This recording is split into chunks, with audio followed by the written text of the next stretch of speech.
Well, hello everybody, and thanks so much for joining us on our Bulkley Valley Research Center seminar series virtual edition. We're really pleased that we are able to continue these seminars, and there are some pros for sure doing them virtually. Means we can record and share later, and also means that we can have people from all over the province join us from wherever they might be. My name is Dawn. I'm the Executive Director of the Bulkley Valley Research Center. And we'd love your feedback on the seminars, and we will be posting them on a channel, and we'll let you know when we do that. We are thrilled today to have Frank Doyle presenting on goshawks. Frank Doyle is a raptor ecosystem ecologist with 30+ years of research experience across Northern Europe, British Columbia, and the Yukon. His primary interest is in assisting communities to develop plans and strategies that balance our need to use the natural environment with an equal need to prevent degrading that environment. And this is Frank's third or fourth seminar on goshawks, and it's proving to be very popular. And we're thrilled to have you with us, Frank. Thanks very much. Okay, thank you, Dawn, and thank you to the BV Centre for hosting this. This is a great privilege for me. I presented, the last one was 2 or 3 years ago, so for some of you this will be an update.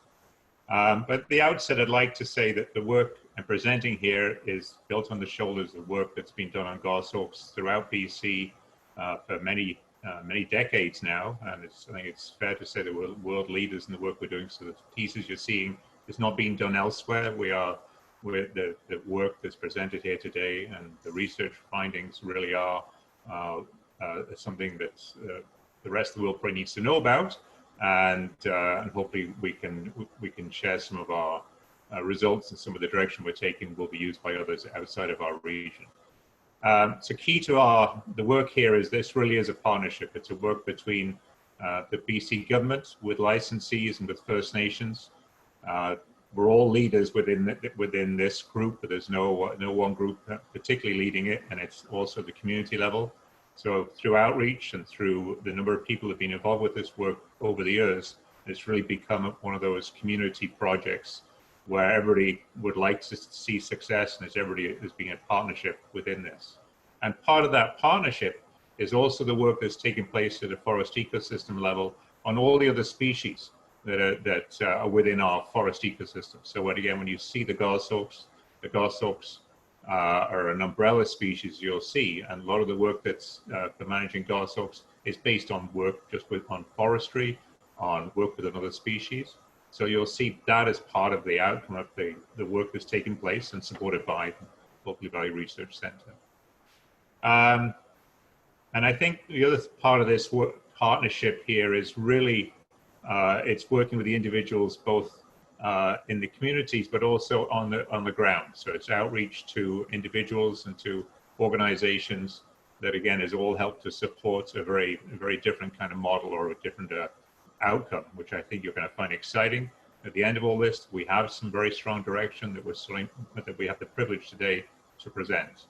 And key to this work and this recent work, the last 2 or 3 years, has been a core group of people that I'd very much like to thank here, including Mike Beers, Blair Ells, Anne Hetherington, and Chris Shell. We're all part of a team, and it's my privilege to be able to present this work on behalf of this team. So some key points I want you to keep on focus on as we go through here. Now, goshawks really are an umbrella species just because of the size of the area that they're using. So we're going to look at home ranges for a goshawk, and a goshawk home range is 2,500 hectares through the summertime, maybe up to 6,000 hectares through the wintertime. And so it overlaps with many other species. So if we can manage for goshawks, we're very likely going to be managing for some of the species like fisher, whose population is also declining, the marten, moose, the winter wrens, woodpeckers, a whole host of other species that we'd like to keep out there in the forest, but are also associated with more mature old growth forests. Another key point of this presentation is that most of the goshawks that we know, the territories are actually found within the working forest. So if we look at goshawk habitat, we're going to see even though there are some goshawks in the parks, there's probably only around 3% of the historic population, which means 97% are within our working forest. So the solutions for goshawk and managing goshawks successfully really are in the hands of us as we work within our forest environments.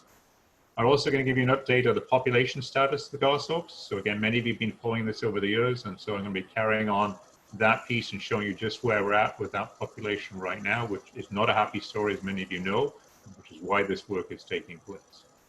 Then we're going to have a look to see what a successful territory looks like. So we're going to look at the territories where we have birds, and we're going to compare those to where the territories have been abandoned. And as you're going to see right through here, forestry and the rate of harvest is our biggest challenge here. And of course, this is also as a result of mountain pine beetle, fires, climate change. But culmination is that the rate of loss of our forests and or conversion to forest to tree farms is really the heart of the issue with a declining goshawk population, as it is with fisher. And then we're going to look at management toolbox. We're looking to solutions. So this whole work, this recent work, the last 2 or 3 years with this core team, is looking at solutions. And it's based on this tactical plan that was put forward by the Forest Practices Board, development of a tactical plan to help manage these species that need these bigger home ranges. And to be successful, you have to have a clear path and a clear tactical plan. And we're going to outline that plan. We're going to go into all the details, but we'll give you an idea of where we're going. At this point of the project, we're pulling all the pieces together and then giving those pieces to management, to all the team, giving it to all our partners to make decisions about the path we take going forward. And crucially to that partnership, people I've worked with over all the years, people are really excited about the goshawks as we realize we have strong science. We realize that we really want to keep those birds out there. And it's been very much a heartwarming experience for myself to work through all these years, 20, 30 years later, and know that people out there still are supporting us, still want us to try and get this right. They realize, our partners realize they're all part of the solution as well, but they need that strong direction and science, which we've been able to provide here and we're going to talk about now.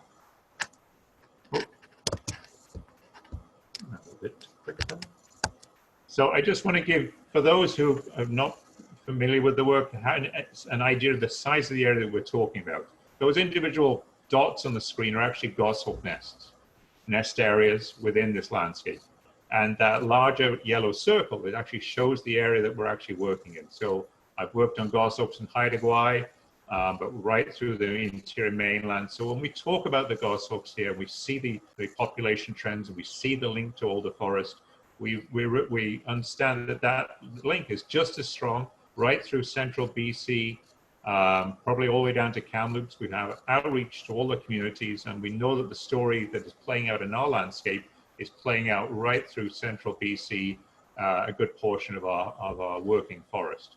So I know, so when you look at it, and that goes from rainforest and goes to interior plateau dry forest. So the trends we're seeing and the linkages we're seeing cut right across our forest ecosystem. All right, so just quickly for those who don't know the goshawk, it's a large bird, raven-sized, powerful flyer. Beneath the canopy, its home is the forest. It's not the clear cuts, it's not the fields, it's the hawk of the forest. It's found through right through the forest, North America and through Europe. It's very powerful flyer. It's got short, rounded wings, and it's a favored bird by falconers because it was a very robust bird, and they used it to fly hunting pheasants or rabbits, that kind of thing. But that is a sort of thing of the past. And now it's a bird we just enjoy. It's the one bird, if you go into the forest and you're near its nest site, it will hit you and it'll draw blood. So it's very tenacious and it's a lot of respect from people who are working in the forest. They get to know the goshawk, or they used to get to know the goshawk. And so when you mention the goshawk through presentations 20 years ago, people knew exactly what you were talking about 25 years ago. If now I'm presenting to you, many of you now, and you're still wondering what a goshawk is. I've never seen one. I haven't seen a nest. That's part of the conversation that's changed, unfortunately, and we'll talk about that. So I'm going to go through just some of the basic pieces so you have the same information as we all have as we get to what we're going to do, how we're going to manage the species, and what's the issue. This is where we find it nesting. Interior forest conditions is where we find this bird's nest sites. It has this big stick nest that it places beneath the canopy against the trunk of a tree. The forest is a lower elevation forest. It's not high up on the mountainside. It's mature forest, has a very open understory. This is a picture from the nest site and iron site in the Goshawks. An example there from Vancouver Island of the logging that traditionally would take place, and that would take out the nest sites. So we have foraging habitat, but the birds still hunt in the forest as we go up the slope, but the nest sites would typically be lower down, and that's because they start breeding in February when there's winter on the ground. And so the nest sites are usually low elevation than where the snow melts earlier and the birds can get going. So higher up in the slope, we don't find the nests. And unfortunately, our traditional harvesting in the past, when we were just clear cutting these areas, would have taken out those breeding areas. We didn't know that, but that's what we now understand. If you look at the foraging habitat again, just moving through these pieces, they're a bird of the forest. They have a long tail, a great air brake. They can spin around a tree and grab a squirrel. They're ideally suited from flying from perch to perch and swooping down on prey, primarily rabbits and grouse and squirrels. And within this landscape, there are the supreme predator. You maybe have the great horned owl at nighttime, but the daytime king of the forest is the goshawk. And you would have had birds every 4 or 5 kilometers throughout our forests in every direction. And to give you an idea of the sort of home range sizes of these species, some of the work we've done, this is a home range of a bird near Taltopin Lake. That's Babine Lake, but there on the north of, on the top of the picture. And this work we did, we've done a lot of science on the goshawks. Again, for those who are new to this, we've been researching the goshawks for a long time. This is work with Todd Mahan back in late 1990s, early 2000s, with the support of Babine Forest Products at the time. And we put radio transmitters on a bunch of birds. And this is a home range of one goshawk. All those black dots are locations. The purple dots are the nest sites for 2 or 3 different pairs of birds, actually, within that landscape. So through the winter, the annual home range would go out and it would encompass several home nest sites for the pairs of goshawks. But in the summertime, they'll come back to a core area, and we'll have a look at that. But again, the point being here, we have a lot of background, a lot of work that supports the results that we're going to share here. And if you look at another piece of the work, again, contrasting to where we've done this work, this is in the Goshawks. It's the same story. Doesn't matter which landscape we work in. Here in the Goshawks, we have these breeding areas, and these are pairs of birds at these blue dots in the center here with a name beside them. They're the actual nest sites of individual pairs, adjacent pairs of goshawks. And one thing you'll notice very quickly is they're regularly spaced in this landscape. And if you look at the spacing, in goshawks breeding in Arizona, it's the same spacing. If you look at the spacing in birds in the Yukon, it's the same spacing within these different landscapes. Doesn't matter where you work on goshawks, they're regularly spaced. And in our landscape, that spacing is about 4 or 5 kilometers. And if I misspoke there, the actual spacing is regular, but the actual spacing is different in different landscapes. So Arizona, it's 3 kilometers. In the Yukon, 6 kilometers. Vancouver Island, 6, 7 kilometers. And in our landscape, pretty much everywhere, it's 4 or 5 kilometers, which means it's a very powerful tool from a management viewpoint, because we know there's a pair every 4 or 5 kilometers, and if we know that and find its nest site, we can monitor that bird. So we know when it's there, and we know when it's not there, more importantly. So if I overlay those 2 pieces of information, we've got our annual home range, where the bird uses all year round, and then we've got this core area. And again, this is a breeding area centered on actual nest site in the center of there. That's Goshawk Lake, down by Burns Lake. And that core area is supported by, again, by the summer home range is supported by telemetry. So if we actually put a radio transmitter on the bird, we find in summertime it doesn't go that far. It goes to 2 or 3 kilometers out from the nest. The male brings the food back to the female and the young, and that's the core area in the summertime. And in the winter, this annual area gets larger and the birds roam around, but still it's centered over this active nest area. And the other key part to share here is that this home ranges in summertime and then the annual range in wintertime, they change annually. There is no magic line where you can say they need 60% mature forest or they need 55% mature forest. They eat all the things that are available in the forest. And as those prey populations change, or as those forest types are different forest types, as you can imagine, there's more squirrels or less squirrels, or more rabbits or less rabbits. So we don't want to lose our goshawks in the landscape. We know they need mature forest, but we also now know that we don't know where the line in the sand is, if you like, for each territory. So if we decide to manage for this territory, how much forest do we keep? And likely that changes annually how much forest they need.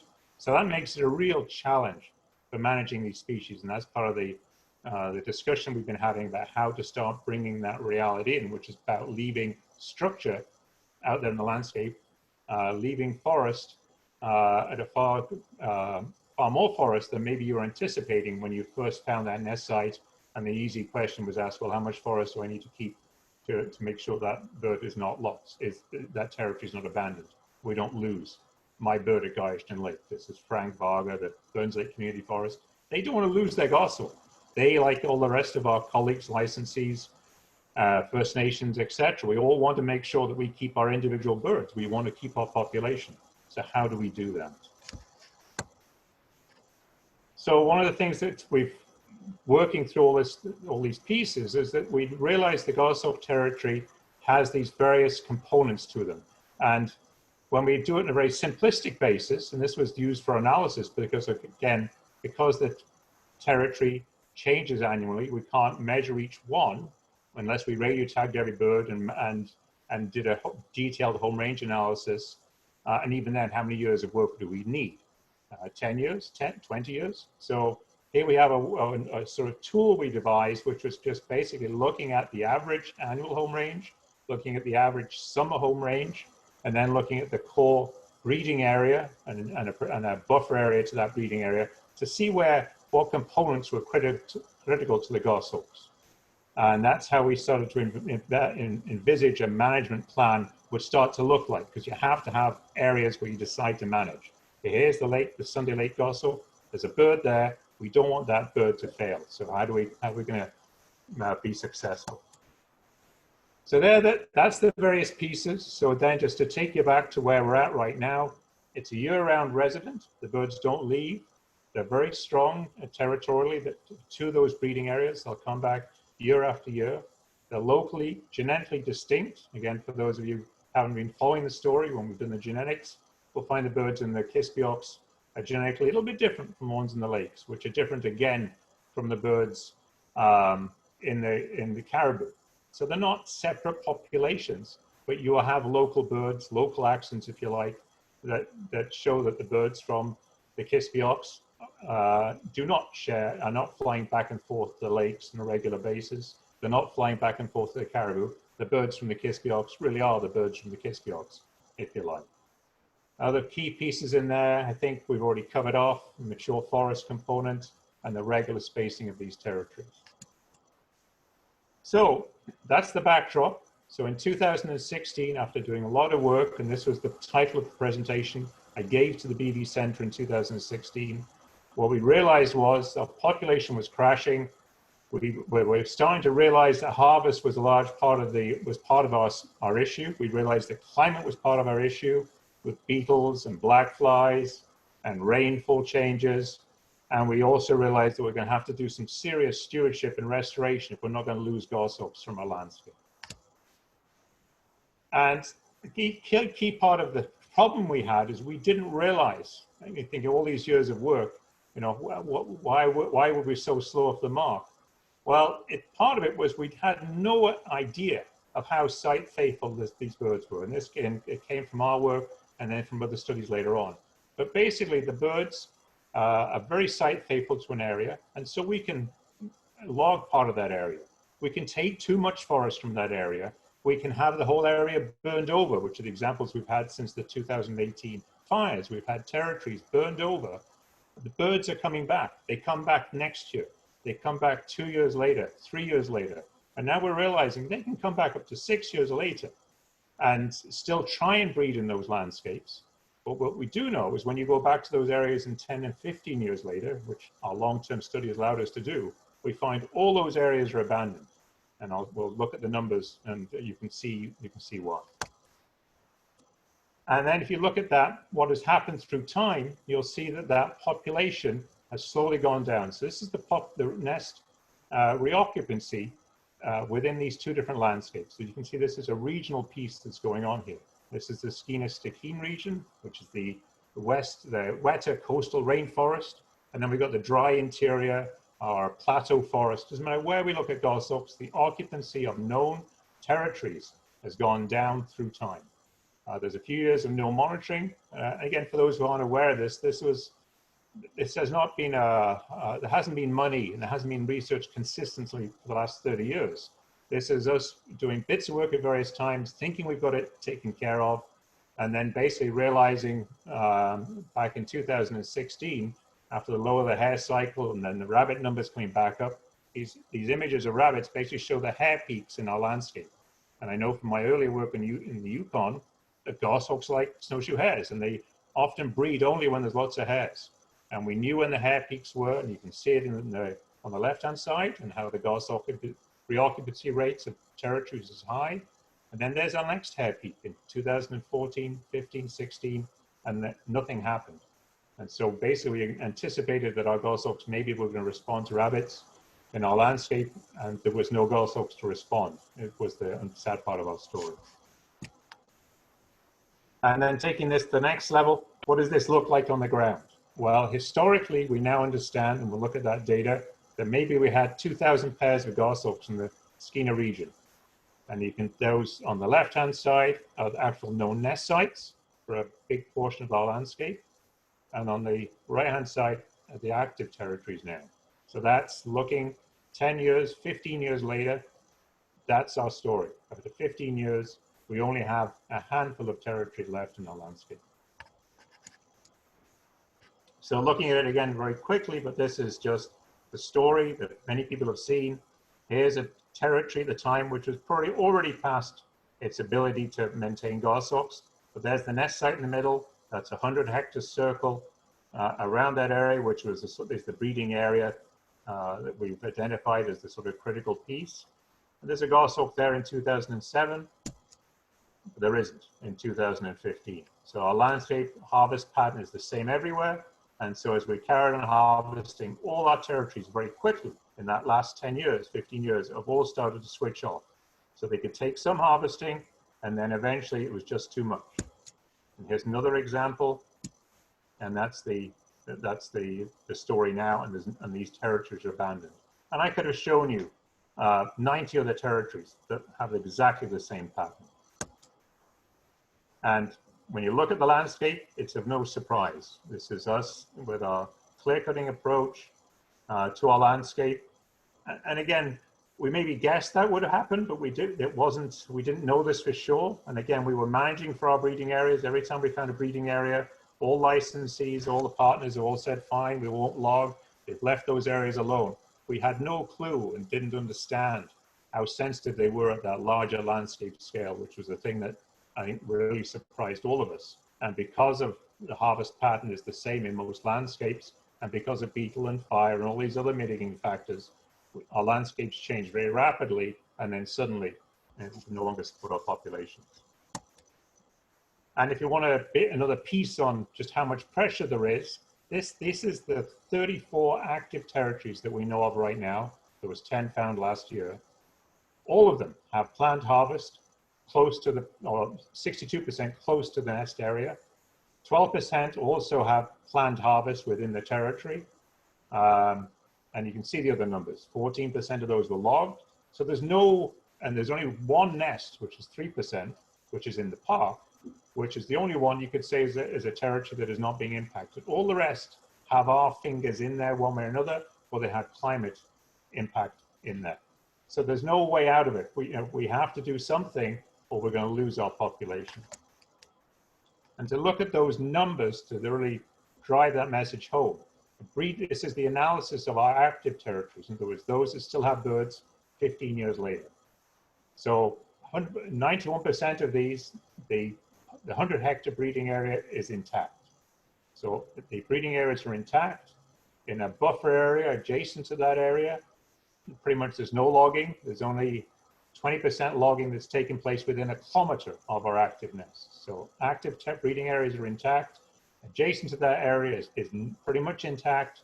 And at the breeding home range, again, just looking at clear-cut harvesting and looking at mature forest, there could be other features out there, but you'll see on average home range of 2,400 hectares, 74% of it, just the average, is in mature old growth forest condition. And if you look at the annual home range and want to go to that bigger area, then you'll find that up to 77% of that is in mature old growth forest. So again, 6,000 hectares circle, you just put them down the landscape, and you're looking to manage a goshawk because it needs a big portion of that. And you can see why we have a challenge with this species. And one of the nice things, but one of the parallels for this is the fisher. The fisher is a fur-bearer animal. Its population is also genetically unique in central BC, and we understand its home range size is actually very similar, and its population decline is very similar, unfortunately. So they're the layers of knowledge that we have. And again, knowing each individual territory is unique, we don't actually know what the threshold is. We just know on average it's 74%. Okay, so that's the backdrop. So what are we doing about it? So over the last 2 or 3 years, we've had a focal group working with licensees, with our First Nations colleagues, with the government, trying to figure out how we're going to manage this population, stop it declining any further, and maintain them in the landscape. And if it need be, we maybe restore some areas. So there's been, and again, to give you all the sort of collective encouragement, there's been no pushback at any level on this. Everybody I work with, and I go to most of the various offices, I go to most of the regions on a regular basis, people want to get this right, and are looking to see if we can pull this off. We know that it's going to involve the working forest. Can we take wood out at the end of the day and still keep goshawks in our landscape?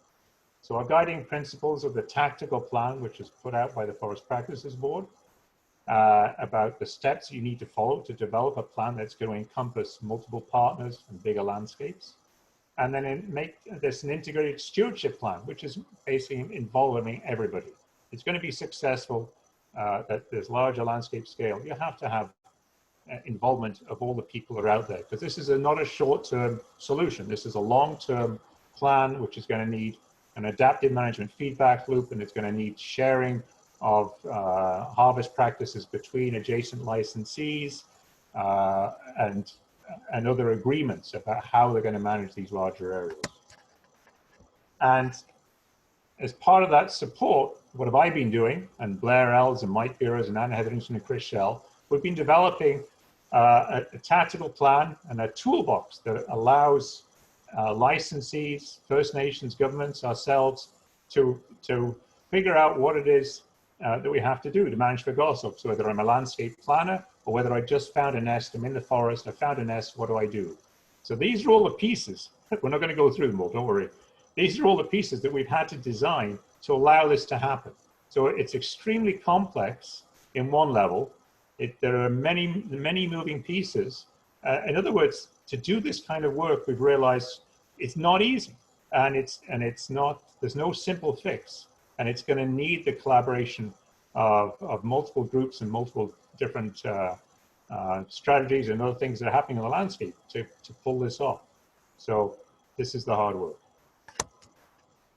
So our first part of this tactical plan was to identify where do we have these goshawks. So what we looked at was that piece we saw about how much habitat they need. They need 74% of their summer home range to be in mature forest, the 2,500 hectares. They need an intact breeding area. So we're looking at those key pieces. We then looked across the landscape, knowing that the birds are just regularly spaced. We went through our lower elevation forest, where we knew the breeding areas were, looked to find where we would still have birds in the landscape, because if the habitat's there, they should still be there. So here is the shocker, if you like, but this is a real world. Those orange areas are harvest areas, and that's the days of logging. That green area is the size of a Goshawk summer home range. So you maybe recognize this as the Chapman up there on our left and the tangle chain. And all we've done is we've gone through our entire TSA, and we've worked at the 5 TSA scale, the Calum, the Goshawks, the Maurice, Bulkley, and the lakes, to find out how many territories we probably had historically, give or take 100, and then look to see where there could be active territories right now. So we just worked through our landscape systematically. In this example of 4, you can maybe see the one on the left. Hey, that potentially could be a territory. We'd have to look at the age of that forest that hasn't been harvested. Any of our harvested areas are only 30, 40 years of age at the most, and they won't be suitable for goshawks till at least 80 or probably 100 years of age within our landscape. So you can see why we have to identify areas now, because if we wait for the young forest to grow up, we will not have any birds in our landscape. And if I take that information and then we look at it at that TSA scale, this is where the hard numbers come in, and you can take a breath. I can probably hear from everybody right now. So that's our historic estimate of what we would have had on a per TSA basis. That's the second column. The yellow is the known territories that we know are abandoned within these landscapes. The orange are the active territories, and the green are places where we think there should be birds in the landscape. And then if I put those two together, and again, a lot of work, this is many years of work to get to this stage to be able to present this to you, then you can see that we probably have somewhere in the order of 12% of historic in the Bulkley, 10% of historic in the lakes. That's where we're at with our populations. When you get to the Calum and the Goshawks, things aren't quite as bad, but and if you think about it, it fits really well with our view of the world about where most of the harvesting has taken place, the mountain pine beetle, the fires. So it's not all, just about logging. It's to do with our landscapes and how they've been hit by various other things outside of our control. But this is just a reality of where we're standing right now.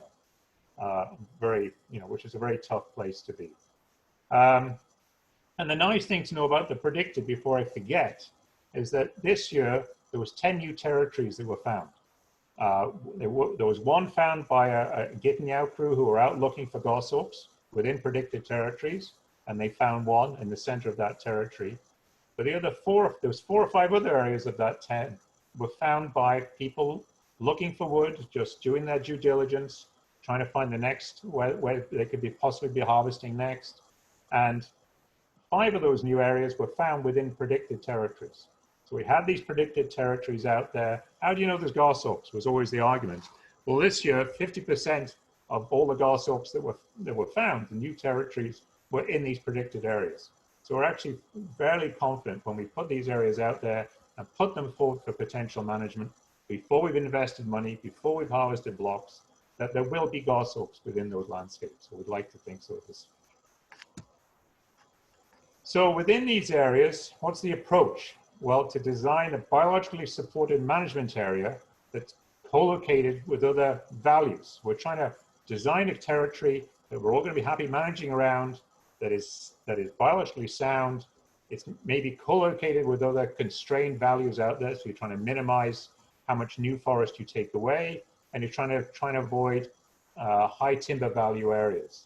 But primarily, with our hat on here as the conservationists, we've been trying to find anywhere there is out there that could possibly have goshawks, and then co-locate it with other values and trying to avoid high timber value areas. Because again, we're in the working forest. People aren't going to give us all the habitat for goshawks. So is there a balance? And yes, we're looking for that balance. And this is our approach to manage for that population while allowing the working forest to carry on taking what it needs to maintain the industry and to maintain local jobs, etc. So that's one of the sort of key drivers behind our work. But in the end of the day, I think you'll find that we're basically capturing all the areas that we can within these landscapes. The approach will be no harvesting of that breeding area. As we've seen, if you harvest within the breeding area, the territory will often fail. Part of the stop there, because part of the interest that we didn't realize early on was what was going on at that stage. Why, if we put a cut block within a breeding area, does it fail? What is it about interior conditions that goshawks need? And this is just an idea, but the thing that comes to mind, again, from our own work, was that these breeding areas, the only predator we ever found of goshawk nests was the black bear. And so it came a later thought here, but if we harvest within, very close to the breeding area, we have a nice cut block that's, we've now harvested an area, and the shrub and the berries are all coming through. What do we worry about? When we're out walking in the forest, are we worried about bears in the forest? Are we worried about bears when we come to the cut block, where the berries are? And sure enough, that's where I worry about the bears. And I think that's what's happening as we harvest our landscape. We're creating ideal black bear habitat, particularly close to goshawk nest areas, and black bears eat everything. And what we found in the Goshawks and the lakes was that bears would climb these trees and take the young. I don't know for sure that's going on, but it's very suspicious that a change has taken place. And that's probably why if you harvest within a breeding area, they may be abandoned. So looking at the larger landscape, the foraging area, we're looking at harvest strategies that are focused on retaining suitable structure to maintain pre-harvest densities of goshawk prey. Bit of a mouthful, but basically we're looking to other harvest opportunities that will maintain goshawk prey densities and access those prey. In other words, not close down the forest, or where you can balance the two. And the answer we know from Europe and from other places in the world where we have goshawks and forestry is yes. We've just never gone down that road in our landscape. So this is part of the adaptive management piece you're going to hear about, is we can bring all the work from Date Creek, we can bring all the work where we've looked at fisher and goshawks and grouse and squirrels, and bring it all together and try and balance removal of timber from those landscapes, but maintain the biodiversity, maintain those other stewardship values. And how will the approaches? Well, the approaches will be along the lines of partial cut, select cut, herringbone, range of smaller patches, and maybe a longer rotation age. So these are the tools that we, and we being the collective we of ourselves and our colleagues in the industry, where we're looking, we know we can't just keep going the way we were. We know if we keep doing harvest, clear-cut patches, the territories will be abandoned. So we're exploring to see other forestry techniques and approaches, many of which have been used by people in the past. There used to be a lot of partial cutting that took place within our landscape. We're looking to maybe go back to that and to see how we can maintain goshawk, fisher, biodiversity in these special areas that we decide we're going to manage differently. And then we need to ensure the success of this approach. So we can't just do it and then walk away from it. This is a new piece. If we're going to go down this road, we have to have a very strong adaptive management framework. So that part of that will be, there'll be areas where we don't do anything. We'll leave predicted territories and active territories alone, because we want to make sure we get it right. And when we know we've got it right, maybe we can go and harvest in those areas. But in the interim, which is probably going to be this 5 to 6 years, where the birds take that long before they would desert an area, we need to know that we got it right. We still have our goshawks, we still have our fisher, and that harvesting strategy, that single tree select or that herringbone, hey, that really worked. We've managed to balance both our objectives, stewardship and maintaining some timber supply. And there's an example of one of these territories. So this is, just wanted to throw out there, this is a predictive territory. This is over near Guest Lake, over behind the dome. This is an area that we've drawn. It's biologically sound. This is the summer home range, the breeding area. There's the predicted focal core breeding area of 100 hectares. And there's the harvest all around. So this is what we've then had to do, is work our way through the landscape and identify these areas and then come up with a biological defensible criteria that I can use, but somebody from Canfor or somebody from the Gitniao First Nation, we can all draw a boundary that suits our needs, as long as it meets the biological criteria for the birds. So this is sort of part of the back and forth that can take place about designing an area that works for us within this landscape, in other words, is acceptable. And then within those areas, we need then to start thinking about what we're going to be doing within those areas. So again, the breeding area, we put forward the idea that the obvious idea, there has to be no harvesting within that breeding area. Whenever we go and play in there, we're in trouble, we know that. Within the 2,400 hectare breeding home range, well, again, we may be going to try and avoid clear cuts, maybe you can have some, but 70% and more of that forest, based on the average, has to be in mature old forest condition.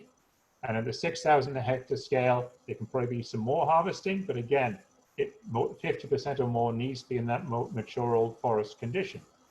But it also means that within the 70% or the 50%, we can probably go in and take some wood, which is going to be along the partial cut, the herringbone approach. There's going to be these other pieces where we can look for harvesting opportunities, but it won't be a clear cut because you can have birds within harvested landscapes. Again, there are examples from Europe and our own work actually in Haida as well, where we have other examples where we can bring in and show there is a balance. We don't know where that is in our landscape, and that's the work to come that we have to work through to maintain that balance of objectives of maintaining our harvested world and our communities, but within the context of us also wanting to maintain our stewardship values at the same time.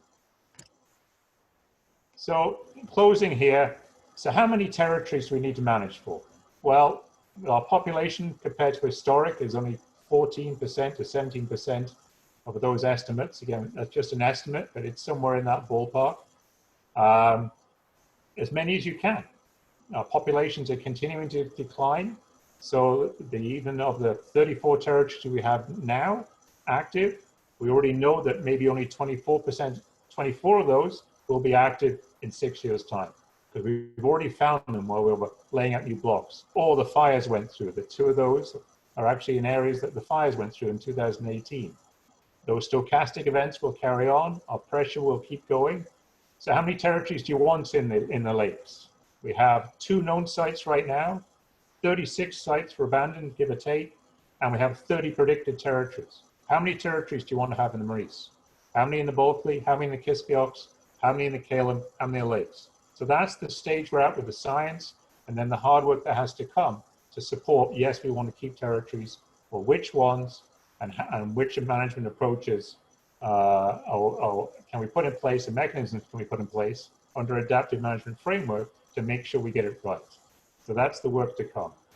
Restoration, I'd say, is crucial because of those stochastic events and because of those low populations. Once our populations get so low, how do they find each other? We've never had to do this before. There's no examples from anywhere else in North America. This is all our backyard. We're going to have to figure some of these things out.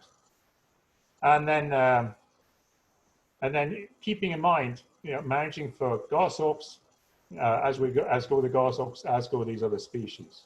So I'm thinking here of the fisher and the martin, the wrens, the woodpeckers, all these, and then all the other species that we don't think of, that we realize too late, or we've lost those too. So I think there's many reasons why this approach, this larger landscape approach, which goes back maybe to the older ideas about biodiversity and keeping large patches in the landscape. Well, we now understand very late in the day how big those areas may need to be and how important they may be. So goshawk home ranges, a habitat shared. So I think that's the end of where I wanted to take things, was just giving everybody a view of what had happened, why it took so long to get to this point in time. And again, a lot of that to do with the site fidelity and understanding what was going on. Not realizing we were in a crisis. Now we're in a crisis. What are we going to do about it? And that was the response that was really, for me, reassuring. There was a lot of people, from licensees to government departments to the general public, all really understood once they realized that this was real, strong science, that this was something that they would want to be part of a solution to try and get this right. And that has been the warm fuzzy feeling, if you like, for the last 2 or 3 years for myself and my team, was that with thumbs up from everybody, hey, see if you can do this, see what this starts to look like, and let's start looking again at partial cutting. Let's look at smaller patches. Let's look at trying to do some other things so we can keep these species. Thank you.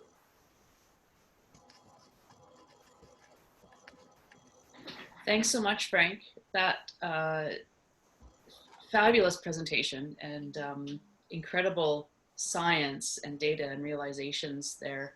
And I think you've laid out how there's some really crucial decisions to be made as everybody moves forward, and seeing what can happen positively for goshawk population.